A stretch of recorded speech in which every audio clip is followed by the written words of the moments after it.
Bu bir umaq delfinchaq, ya'ni Beluga ismli delfinchaq to'g'risidagi hikoya.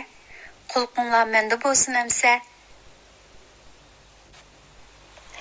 Umaq Beluga cho'nqur dengiz okeanda.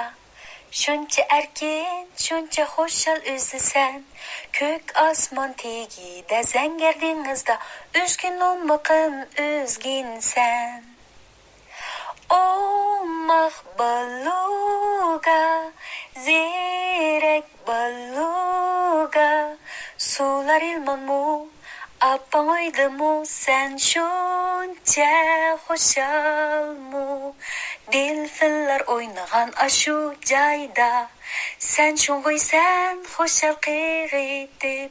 Do'lqinlar kelar, do'lqinlar ketar, fontan qilsan suvlar chachirtib. Umaq Beluga, hey ziyrak Beluga, aytqin naqshangni do'stlaring uchun biz anglashqa bek tashna.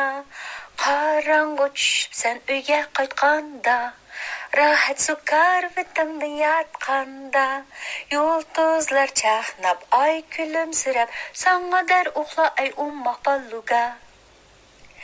Umaq Beluga, ay ziyrak Beluga, başlanar bir gün yeni quyosh bilan ata sahar turisan.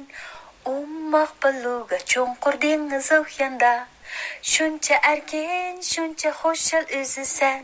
Ko'k osmon tegida zangar dengizda o'zgin umiqim o'zginsan.